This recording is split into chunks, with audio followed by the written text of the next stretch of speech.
남부교회 중등부 큐티한 일주일 지금 시작합니다.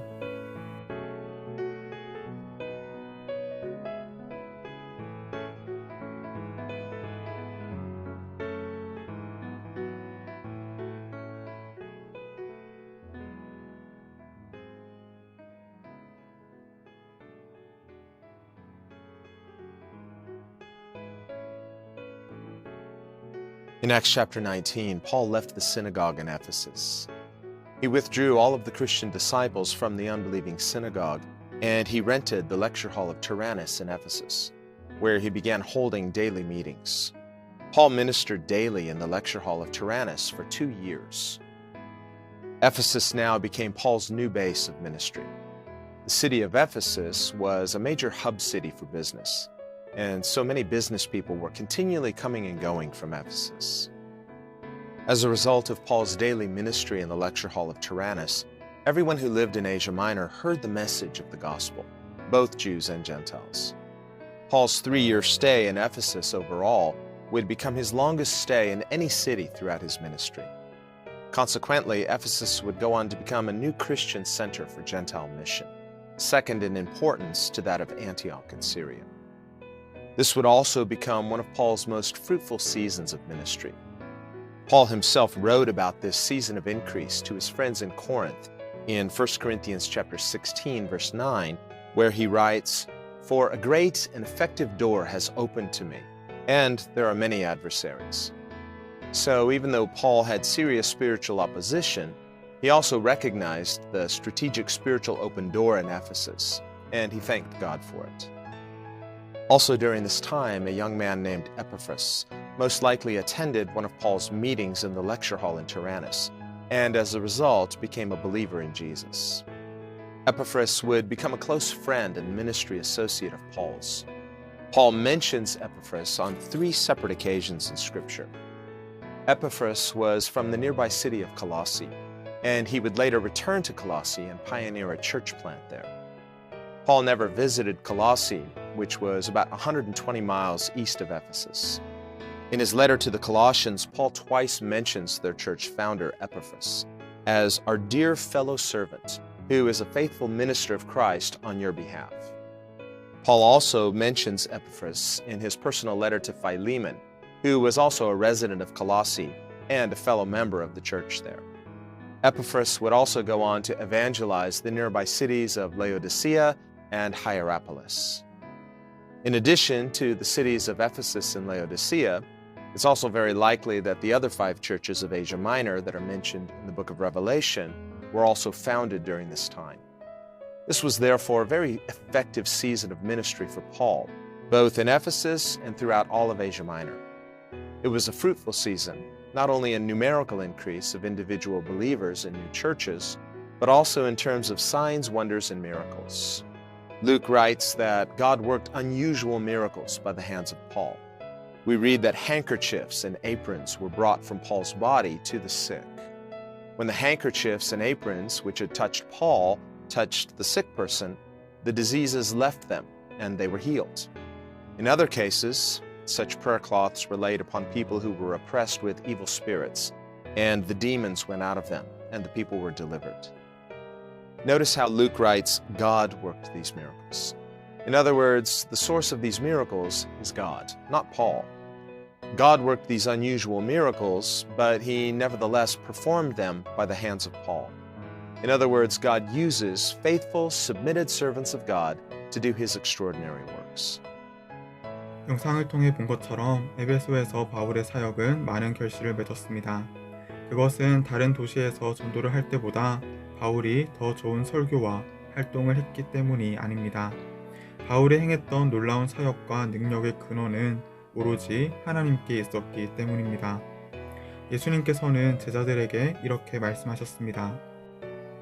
내가 진실로 너희에게 이르노니 나를 믿는 자는 내가 하는 일을 그도 할 것이요 또한 그보다 큰 일도 하리니 이는 내가 아버지께로 감이라.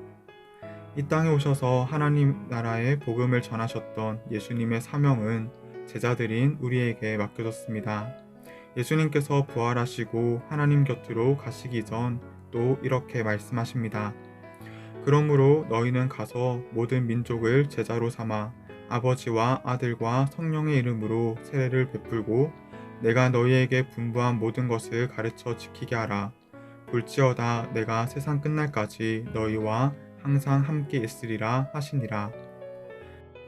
이처럼 제자인 우리가 부르심에 응답함으로 예수님의 복음을 위한 소명의 길을 걸어갈 때 예수님께서는 우리와 언제나 함께 하시겠다고 약속하십니다. 예수님의 말씀처럼 오늘 바울을 통해 나타났던 하나님의 놀라운 능력이 소명의 길을 걸어가는 우리를 통해서도 동일하게 나타날 것을 믿습니다. 하나님께서 바울의 손을 통해 일하셨듯이 우리를 통해 놀라운 일들을 이루실 것이기 때문입니다. 이제 우리의 삶과 헌신을 통해 일하실 하나님의 놀라운 능력을 기대하며 오늘 말씀을 함께 묵상하겠습니다.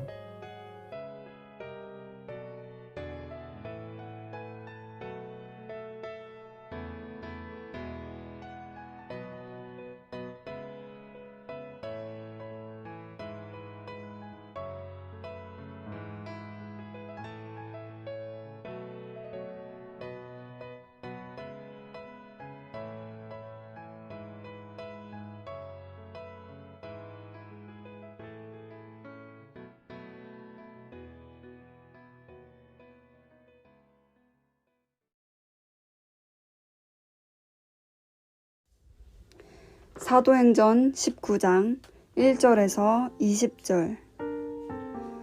아볼로가 고린도에 있는 동안 바울은 윗 지방을 거쳐서 에베소에 도착했습니다. 거기서 그는 몇몇 제자들을 만났습니다. 바울이 그들에게 여러분은 믿을 때 성령을 받았습니까? 라고 물었습니다. 그들이 대답했습니다. 아니요, 우리는 성령이 있다는 사실도 듣지 못했습니다. 그래서 바울이 물었습니다. 그렇다면 여러분은 어떤 침례를 받았습니까? 그들이 대답했습니다.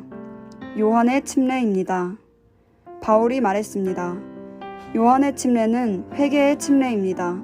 그는 백성들에게 자기 뒤에 오실 분을 믿으라고 했는데 그분이 바로 예수입니다. 그들은 이 말을 듣고 곧바로 주 예수의 이름으로 침례를 받았습니다. 바울이 그들에게 손을 얹자 성령이 그들에게 내려 그들이 방언으로 말하며 예언하게 됐습니다. 그들은 모두 12사람 정도였습니다.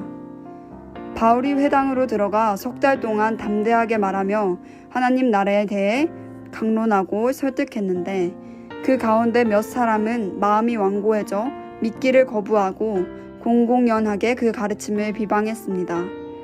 그래서 바울이 그들을 떠나 제자들을 따로 데려다 두란노 서원에서 날마다 가르쳤습니다. 이 일이 2년 동안 계속돼 아시아 지방에 사는 모든 유대 사람들과 그리스 사람들이 주의 말씀을 듣게 됐습니다.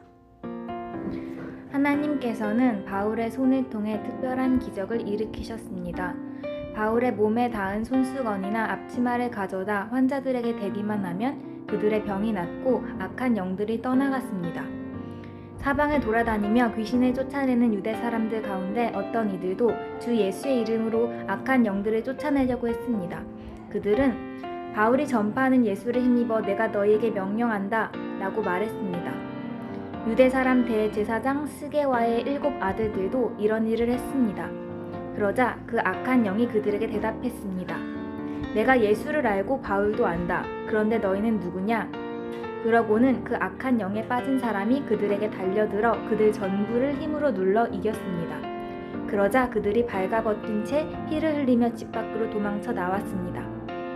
이 사실을 알게 된 에베소에 사는 유대 사람들과 그리스 사람들이 모두 두려움에 사로잡혔고 주 예수의 이름을 높였습니다. 믿게 된 사람들이 많이 나와 자신의 악한 행위들을 고백하고 공개했습니다. 마술을 하던 많은 사람들은 그 책들을 모아다 사람들이 보는 앞에서 태워버렸습니다.